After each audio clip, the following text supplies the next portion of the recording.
ijoolleen kolfina zimmeedhaan kolfiniiti.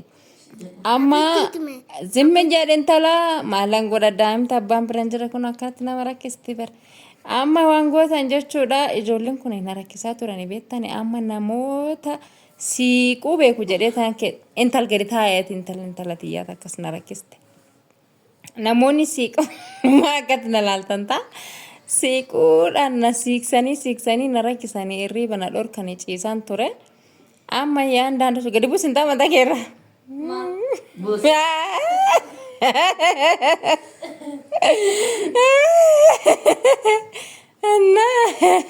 Garuu seeraan teenya bakka daraja dhaloota keessanitti hin teessanii maal jidduu keessa galteetti. Bakka anis rakkoon qabu.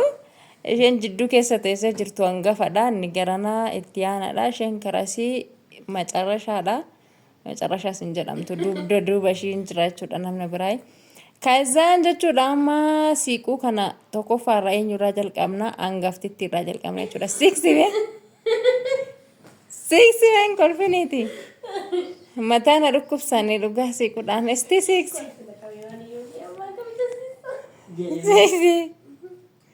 Siku. Abang eenyu mama yurtaat. Mana ana gosti tidak boleh sik sama maguraja. Sik sene seran. Bade. Lama fa 6 met. Ani.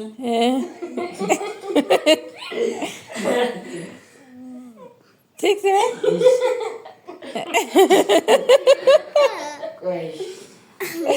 Six.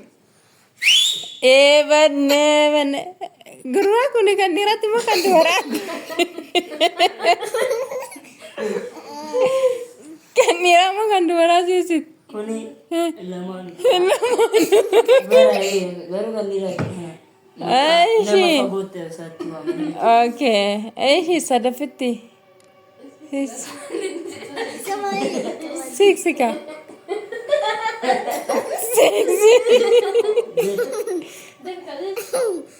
Six. En sesuatu.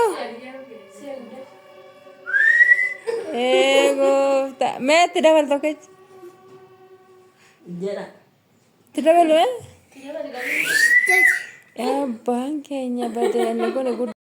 Yoo yaa shamarka fuunee kabajamtoota hordoftoota koo akkam jirtanii nagaa qabdu nagaan qaba galata rabbii. Egaan kabajamtoota hordoftoota koo waanuma ajaa'ibaa tokko argitu jechuudha. Mana koo keessatti haala kunoo hangafaaf kutusuudha ijoolleen kuni. Akkuma argitanii kunoo akkasittiin jechuudha. Kan isaa wal reebuudhaaf jechaa jiranii. Egaa kunoo akkasittiin egaa utaalanii wal fixanii wal firfirsanii. Waan nama tokko illee hin qabu jechuudha. Tokko asii immoo intala obboleettii kootii garmaamaa jirti. Yaa argitaniirtu kunoo ilmoo haati bichaan bira jirtu akkasitti wal fixxii akkasittiin kunoo wal ajjeesaniiti oolanii jechuudha. Gaafa argitanii osoo abbaan bira jiraate akkana godhatu natti hin fakkaatu garuu haara ajjeesteerti intala akkam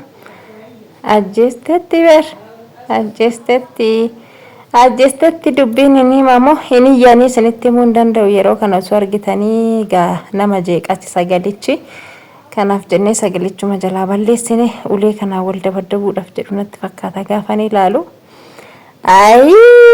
Yaadilii nama amma daa'imti keessan yemmuu akkasittiin wal loltu aara intalli irra dhaabatteerti bara. Argitaniirtu irra gadhaabattee bara laphee isaarra maaloo godha wayyan jedhe bara argitaniirtu amma warra amma daa'imman akkana umurii gurguddaa qaban ga'an qabdan jechuudha. Akkamitti akka isin jeeqaa jiran hin beektanii akkam akka isaan ta'aa jiranii. Sitti mun danda'u jechuudha garuu gurbichi jaluma ciisee raawwatee tachuma miidhaa jira inni soma waan ta'ee miti isheenis waan teesse miti irraa innaa kana maal jedhama amma kun gaafa ilaalan maal lamatti fakkaata Ai kuftee walteef mashiitii iyyuu jechuudha.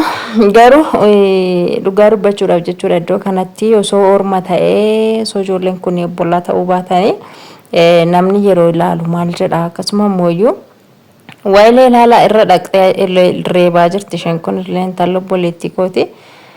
Ishee dubartittii irra dhufte jechuudha argitanii isa dhiiratiin lolti. Innaa akkasii isiniin jedha kabajamtoota hordoftoota koo mana namoota baay'ee waan akkanaa jiraachuu danda'a.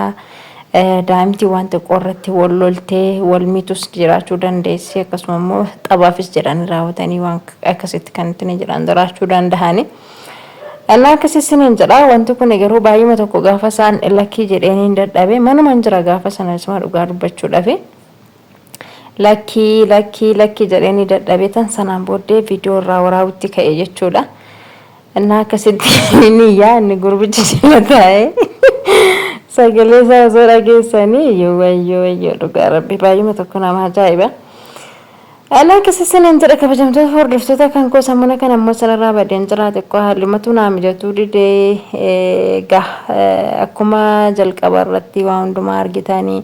Sistariin illee dhuftee sammuna kana akka isheen as turtee waan tokko naaf sirreessitee deemtee quba qabdu jechuudha. Namoonni baay'een keessan viidiyoo nani gallakkisee argitaniitii jirtu. Haa ta'u malee immoo ergasiis wantoonni baay'een hin jira. Yoo gara miidiyaattis baasuu baanne wanti jiru baay'eetu jira jechuudha. Sammuna kana namoonni illee narratti natti ergamaa turanii. Deebisee ammas faasariin illee dhufanii as turaniyyuudha. Gaani viidiyoo waraabuudhaaf hin jennee maleedha.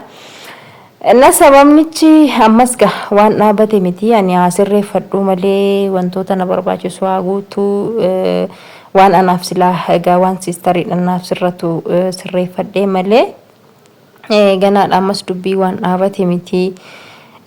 Gara seeratiinis ta'u gara biraatiinis ta'u jechuudha. Amma surmaayyuu maatii biras qaqqabee jira.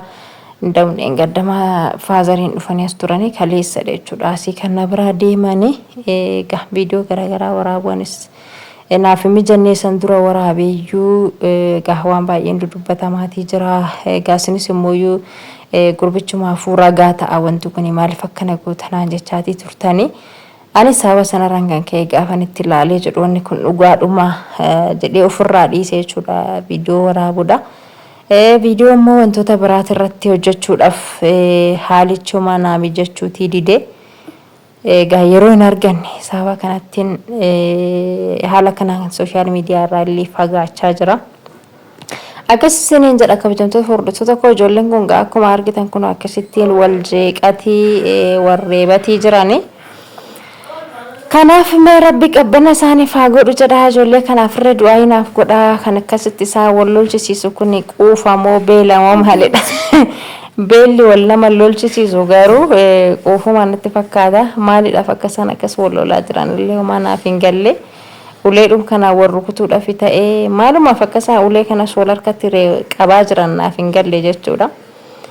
Innaa akkasii ijoollee kana rabbi nagaa isaaniif haa godhu. Kan abbaa isaanii quubsisiisee utaalchisee manaa isaan baasutu iyyuu isaan akkasitti wal lolchisiisan natti fakkaata.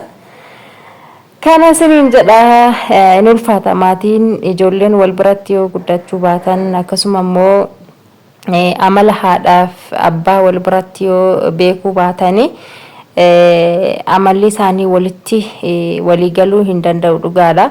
Haa ta'u malee immoo maaliif akka ta'e naaf hin galle garuu akka maleedhuma wal lolaa jiru osoo argitan yeroo sanatti itti siqeeyyuu qabu sodaadheetumaan kaameraadhumaan deemaa ture. Akkasii nan kolfa kaamaalan godhaa miti. Akkasiin jedha kabajamtoota hordoftoota koo namoonni haaraan akka carraa gara chaanaala kanaa dhuftanii sabiskiraayib gochuudhaan maatii koo ta'aadha. Warri maatii koo taatanii jirtan immoo laayik sheer gochuudhaan jajjabeessaa.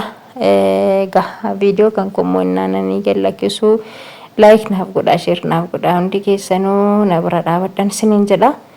Egaa waan jiruun immoo isin biraan isiniifin waraabaa viidiyoos amma naaf danda'ame tokko wanta jiru immoo nama sheer isinii godha waan hunda osoo hin ta'uu baanne waan muraasa sheer isiniifan godha. Akkasi sinin jedhaa warri immoo yaadanis gara kamiin iyyuu na jajjabeessaa turtan na bira dhaabataa turtanii guddaa tokko galatoomadha. Isinin jedhaa marraa fudhatteetti loluudhaaf deemti siruma saayyuu araaramoo lolaa mannaa kuni.